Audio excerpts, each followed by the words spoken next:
Bonjour et bienvenue sur cette nouvelle vidéo. Si tu me découvres pour la première fois, sois le bienvenu. Alors je m'appelle Sarik et sur cette chaîne, je partage la parole de Dieu, je partage également ma foi en Jésus-Christ. Alors si c'est également ton partage, n'hésite pas à t'abonner et n'oublie pas d'activer la cloche de notification pour être prévenu de chaque nouvelle vidéo. Après, pour info, une nouvelle vidéo sort chaque vendredi à 18 h, donc...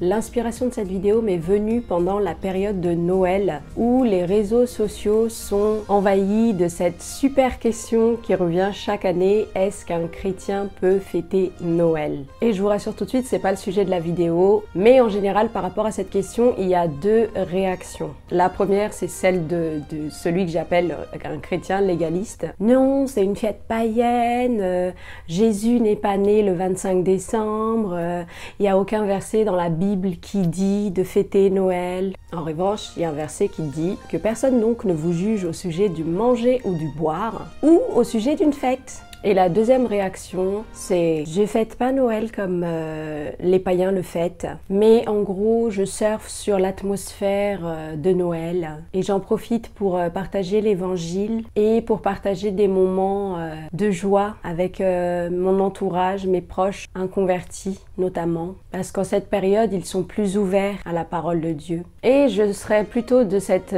team-là. Mais encore une fois, c'est pas le sujet de la vidéo. Le sujet, c'est que j'aime beaucoup ce que la sœur Josiane de Vie TV en pense de cette question. Elle dit qu'elle refuse de répondre à ce genre de questions parce que la Bible nous exhorte à ne pas avoir de vaines discussions qui n'ont d'autre but que de nous distraire. Et j'ai bientôt fini d'introduire ma vidéo, patience. Et pendant cette même période, une de mes abonnées qui est de l'équipe 1 me disait être attristée par le nombre de chrétiens qu'elle voit fêter Noël. Et chacun son opinion et je respecte l'opinion de chacun. Donc face à sa tristesse, je lui demande si je peux prier pour elle et si elle avait un sujet en particulier qu'elle voudrait que je porte en prière. À quoi elle me répond qu'elle souhaiterait avoir une foi inébranlable. Et c'est là tout le sujet. En fait, c'est la somme de tout ça que je vais réunir en une seule question, qui sera également le titre de la vidéo que vous pouvez lire. Quelle est ta plus grande source de motivation?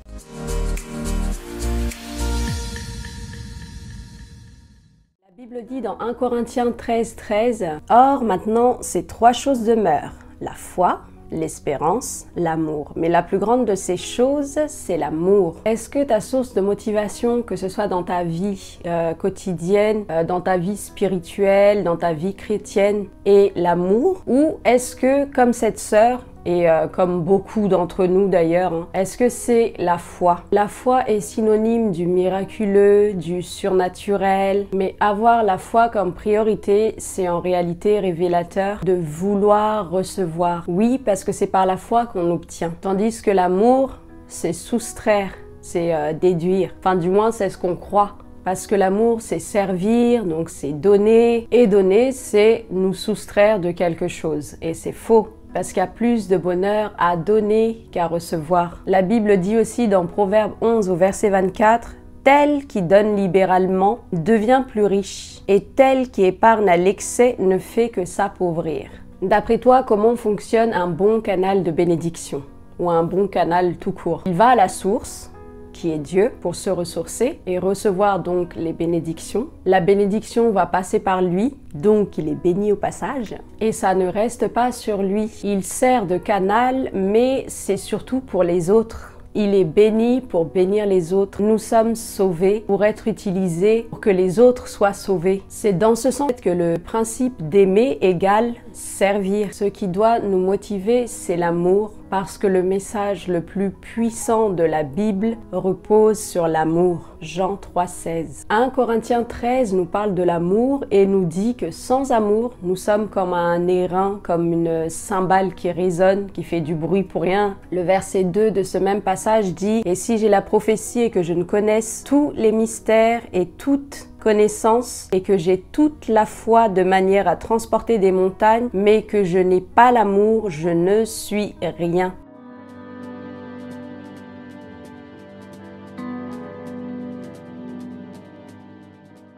Les miracles ne sont pas le signe que quelqu'un marche avec Dieu. Si vous voulez vous comparer à quelqu'un par rapport à son niveau spirituel, par rapport à sa proximité, sa connaissance de Dieu, c'est pas par les œuvres qu'il faut le faire, mais c'est bien par l'amour. Les œuvres, ce sont les feuilles dans la parabole du figuier. Et le figuier en avait, mais c'est le fruit que Jésus cherchait. Et le fruit, c'est le cœur. Alors, quelle est la motivation de votre cœur? Il y a plein d'exemples d'amour visibles à l'œil nu dans la Bible, notamment la parfaite unité dans laquelle vivait la toute première Église. La Bible dit dans 1 Pierre au chapitre 1 verset 22 « Ayant purifié vos âmes en obéissant à la vérité, pour avoir un amour fraternel sincère, aimez-vous ardemment les uns les autres de tout votre cœur. » La Bible dit également dans Jean 13 au verset 35 « À ceux-ci, tous connaîtront que vous êtes mes disciples, si vous avez de l'amour les uns pour les autres. » Et je terminerai par cette parole qui se trouve dans Jean 15 au verset 13.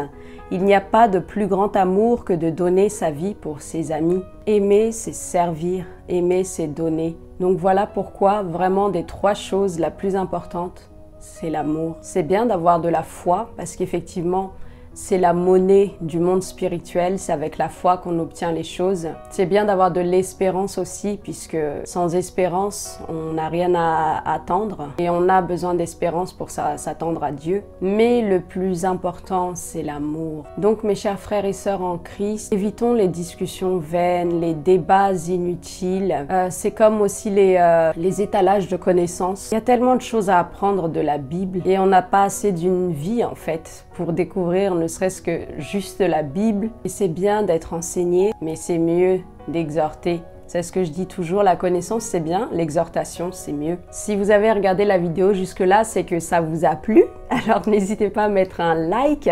n'hésitez pas également à partager aussi. Et si vous n'êtes pas encore abonné, n'hésitez pas à le faire. Pour une exhortation quotidienne, n'hésite pas à me suivre sur Instagram.